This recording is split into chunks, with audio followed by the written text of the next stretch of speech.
Welcome to Charting Cryptos for March 22nd, 2023. Time just keeps on moving on. Let's look at where we are on the 24-hour day Bitcoin chart. We'll look at Ethereum on a 24-hour chart, and we will look at BITW. Get to that in a second. Let's look at where we are on Bitcoin. Now, this is from Bitstamp. I guess that's the exchange.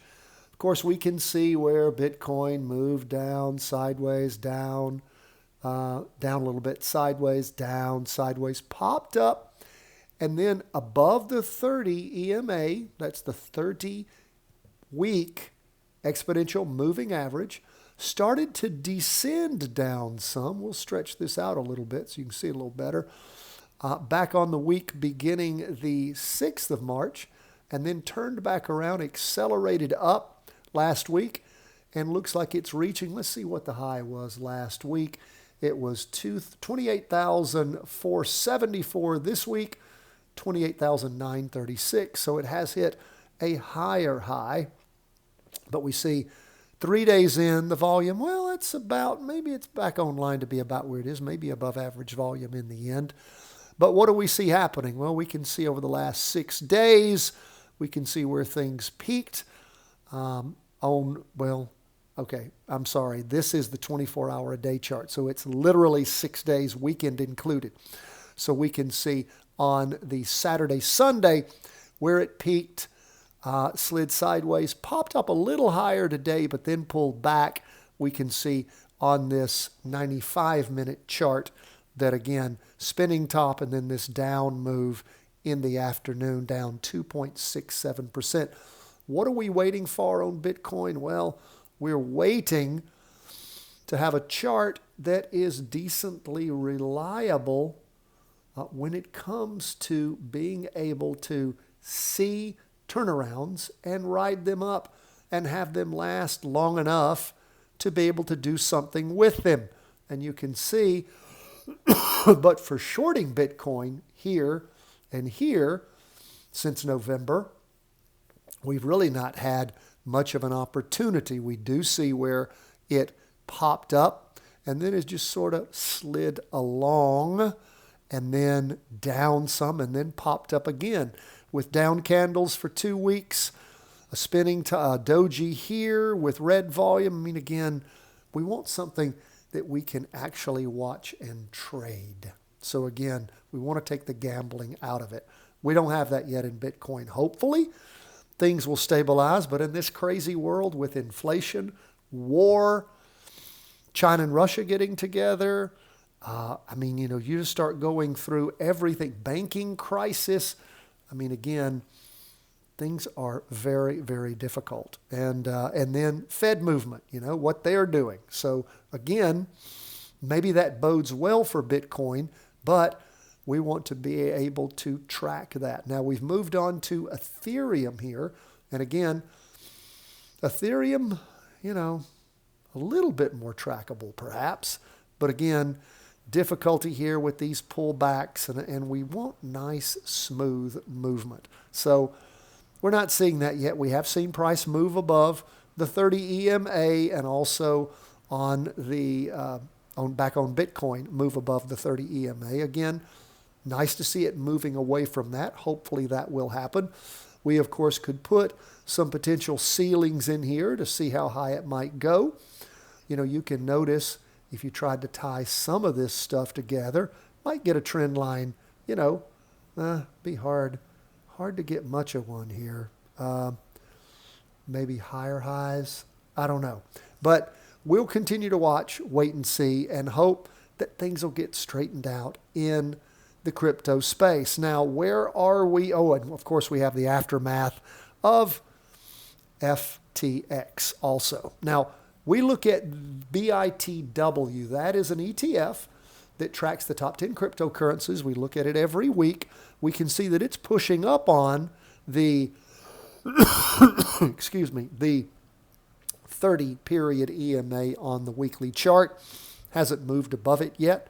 Again, if it does accelerate above it, that would be something, again, to pay attention to. Maybe seeing a ceiling somewhere in this area. Hopefully not in this area. but we'll wait, watch, and see as time moves along. But we know that the crypto space is very iffy right now. Now, let's go from there over to our commodities. We'll start with the real downers. Look at natural gas. Wow. From all that fear that natural gas was just going to be too affordable for anybody to heat their homes, run their power plants, $34 and, what was I? $34.50 back in August. Steadily down, popped up a little bit in end of November, and then running back down 1 week of trying to pop up, and then just for the day today down 4.53%. What about wheat? Look at wheat, a food stock, just continuing to trundle down 2.03%. Not a lot of volume here. You can see where the average volume line has just continued to just move down along with the volume itself. Remember, our volume line our average volume is 14 periods, so that'd be 14 weeks on this chart. Soybeans, of course, look at this. Soybeans just dropping over, pushing through, testing the water at the 30, and then just jamming down through it this week.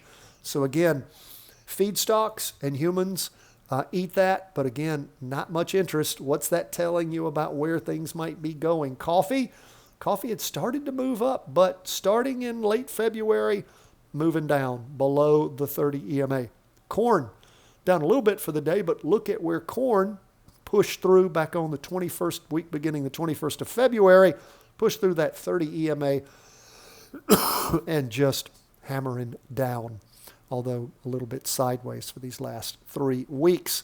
Oil, up some for the day, but we can see oil rolling over and heading down. It's been below the 30 EMA for a while. We look at copper, again, used a lot in industry. And again, we can see where it hit its highs back in February of last year. And then, sideways, and then dropped, moved up some starting in October, end of October, peaked mid-January, and then since then moving down. We'll see if it goes below the 30 EMA. Now we go to our gasoline fund. We've seen that peak in gasoline back in May of last year, May and June, end of May, beginning of June, then dropped off. We've had a couple of peaks, and now below the 30 EMA again. Again, what's that telling you about where things are going? Interesting, isn't it? Even sugar popped up to a most recent high and now is sort of deteriorating. What about gold? Gold up quite nicely over the last 2 weeks. Not hitting the high of last week yet, but look at that volume last week. Beautiful. And of course, you could see things setting up, bouncing off that 30 EMA. What about silver? For the day, silver was our biggest gainer, up 2.73%. Silver moved up and then rolled over precipitously. And then over these last 2 weeks, again, high volume last week, decent volume 3 days in this week. So again, pay attention to these indicators of where things might be going. Remember, knowledge is power. What do I mean by that? Well, when you can see things like commodities really suffering, depending on what kind of commodities, the sectors you are interested in, the stocks and ETFs you track are interested in, what they use in that business, then that can tell you a lot about where things might be going in those businesses in the future. Commodity prices start going down heavily, showing you that there's no demand for it. They start going up, and again, it's telling you things. So put all that knowledge together as you follow what's happening in the markets. Use it to your advantage. Knowledge is power. God bless, my friends. All the best from the whole team at Charting Wealth, World Headquarters.